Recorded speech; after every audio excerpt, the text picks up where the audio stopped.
down the hammer and pick up the pencil. You're about to listen to the Savvy Radio Show. Learn from real-life real estate investors, experience revealed with the Savvy Landlord as your host. What up, what up, what up? This your boy VC.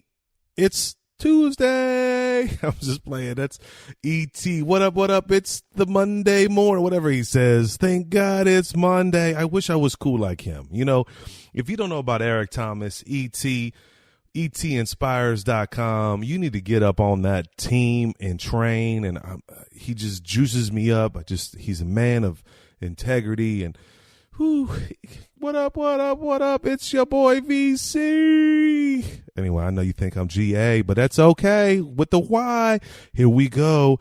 I'm sizing up your seller, real estate investor worth $20 million. This is what this is. Today, I'm talking about this conversation I had, or this opportunity I had not a couple weeks, actually last week. I was looking at buying a bunch of properties from a guy. So I want to give you some background on this situation.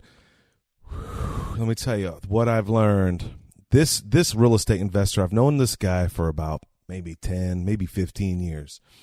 And he's worth about 20 million large. I'm talking commercial, single family. This guy, you know, I didn't know him personally. Like, we were homies. Like, I knew his phone number. He called me. I would bump, you know, what's so funny? I would bump into this guy at real estate meetings, you know, Guru for sale, coming down and, you know, buying my course. And I would bump into that guy. This is 10 or 15 years ago. If you guys know Michael Smith, you know, no, Joseph Smith, Jason Smith, I don't know. Just all these gurus that were all about, like Ron LeGrand, Russ Whitney. I would bump into this dude, and I was like, wow, let's just get together. But it never, ever transpired that we became, you know, kind of cool, close friends. Well, I heard that this cat was going under. And he called me one day and, you know, was seeking like several $1 million. I was like, bro, I'm honored that you think I'm worth several million in the bank. Like, I can just write you a check, but that's not the case. Anyway, but I did know some people, and I do know some people, and I gave him the numbers, and he went under on the commercial side, lost, I don't know, 10, $15 million. I mean, I first of all, I'm amazed that you can be worth 20 million and go down fast. And it was just kind of an interesting situation. And it kind of just, it reminded me, you know, it could happen. Okay. So, but this is what I learned. So this gentleman called me up. He sent me this very pretty, fancy thing of selling about 15 properties. So I was like, oh, okay. Now, what I learned from this transaction or interaction, there is no transaction, because that's the point of this deal. There was no transaction. I don't know if that's the point, but the point is, this is what I learned, and I learned a great deal. First of all, not everything is cookie cutter.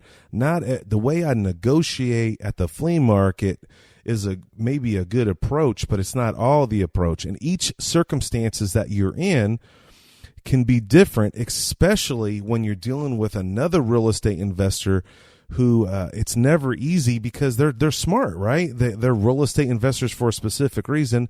Hopefully they bought it right. Not all real estate investors buy property right. The greater fool theory, la-da-da. But they want, most real estate investors want to return a profit for their work, their labor, AKA that's why they're investors. Duh. Figure it out. Real estate investors. So I already knew going into this situation that this dude was already a real estate investor. I knew that he was trying to get a profit. When he sent me this list of properties, it was like, dude, are you serious? Like, they were just like retail, and I knew they were in a bad condition. And so I started looking at these properties. You know, I looked at them on paper, and I was like, okay, well, let me get to this dude in person and find out, you know, this has got to go somewhere. What I found out that was very powerful to me, number one, this guy knew how to buy right. He knew, this investor that was selling, caller selling investor, knew how to buy right. I was like, wow, this dude knows how to buy. Obviously, because a lot of these were vacant. A lot of these were just sitting around.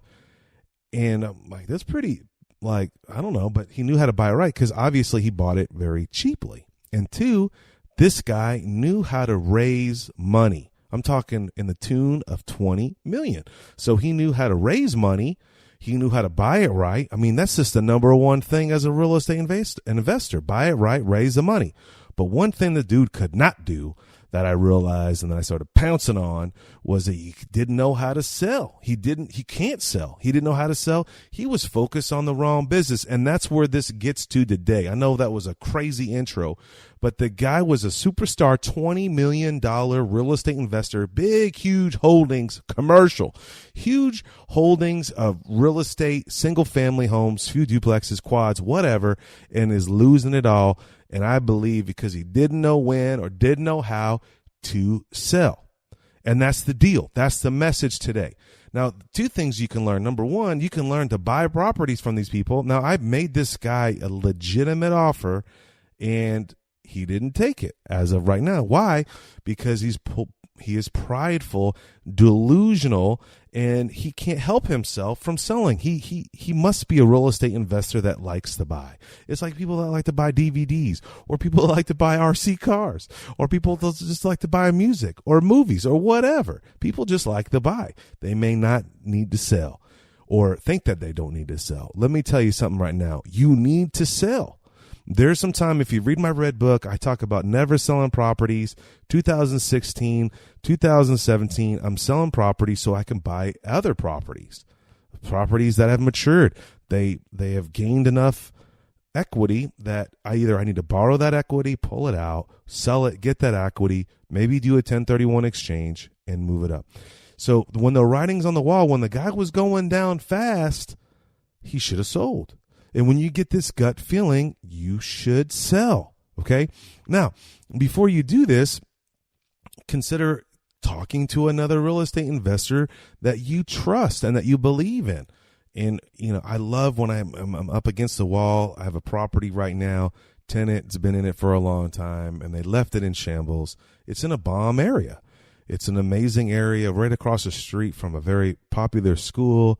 But when you run the numbers, and that's the thing about accounting since yesterday, when you run the numbers, it may not be beneficial for you. You've already may have depreciated it out. You've already took all the deductions, but it needs a roof and it needs a complete rehab. Pass that mother on to somebody else. And that's where this dude came to. He did not pass it on to somebody else, and he choked out, and he's about to get out, and he's going to die hard. Well, so that's what I'm trying to say. Now, how do I negotiate with this person? Honestly, I don't know. So this could be part one.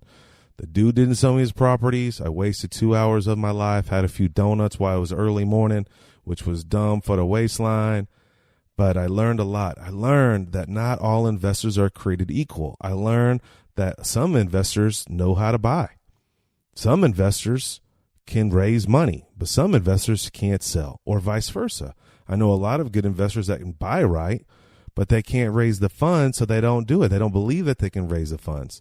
Or I know an investor extremely well that knows how to buy it right and knows how to sell, but doesn't keep them all because he's running with the big paycheck. So hopefully this inspires you in some form or fashion. I don't even know what the message is of today. I was going to curse. That's a new goal, and we'll try not to curse. I don't really curse like F-bombs. I just say and that. But hopefully you learned something from this episode. If you learned something, maybe I'll continue on with this one. Other than that, man, just be thinking about who you are up against. Not just a typical seller trying to sell you a house. Are you up against another real estate investor, and where are they? Are they a seller, a buyer, or can they raise money? Or the cool thing about this real estate investor, he knew enough about creative financing, and there possibly is a deal involved there. But what I realized that he was just too much deep inside that he didn't want to sell. Sometimes the message today is you got to sell. Sometimes the message is you got to move on. Sometimes you got to pay the money and hire a real CPA. Sometimes you got to go to the right class. My name is Stephen Van Kallenberg. I am the Savvy Landlord. You tuned in to the SavvyRadioShow.com. Leave me a message. Let me know what you're thinking, and I would love to hook up with you. Thanks for listening to the Savvy Radio Show. Glide online and listen to our other motivating episodes at SavvyRadioShow.com. Connect on Twitter at LandlordBook can always be buying assets.